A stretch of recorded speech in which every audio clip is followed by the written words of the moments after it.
আসসালামু আলাইকুম। Channel entertain news থেকে আপনাদের সাথে আমি আছি ইমন খান। সকাল ৮টার নিউজ বুলেটিন নিয়ে ১৮ই মার্চ ২০২৬ সকাল ৮টার প্রধান নিউজ বুলেটিন এক নজরে দেখে নেওয়া যাক। নাগেশ্বরী বাসস্ট্যান্ডে যানজটের চরম ভোগান্তি সাধারণ মানুষ ও যাত্রীদের। কুড়িগ্রামের নাগেশ্বরী বাসস্ট্যান্ড এলাকায় আজ সকাল থেকেই তীব্র যানজটে আটকে পড়েছে যাত্রীরা। ব্যবস্থাপনা থাকা সত্ত্বেও যত্রতত্র গাড়ি পার্কিং এর ফলে কয়েক কিলোমিটার জুড়ে যানবাহনের দীর্ঘ সারি দেখা যায়। দেখা যাক আমাদের নাগেশ্বরী প্রতিনিধি আলমগীর হোসেনের ভিডিও চিত্র।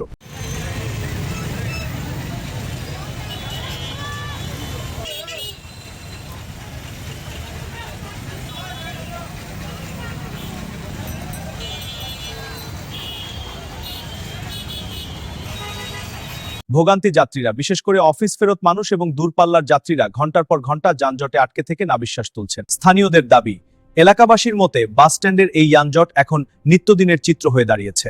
ড্রেনেজ ব্যবস্থা ও রাস্তার পাশে অবৈধ দোকানপাট উচ্ছেদ না করলে এই সমস্যা সমাধানের কোনো লক্ষণ নেই। কর্তৃপক্ষের বক্তব্য, ট্রাফিক বিভাগ জানিয়েছে অতিরিক্ত গাড়ির চাপের কারণে এই জট তৈরি হয়েছে এবং পরিস্থিতি স্বাভাবিক করতে কাজ চলছে। সবশেষ খবরের জন্য আমাদের পেজটিতে লাইক ফলো দিয়ে সাথেই থাকুন।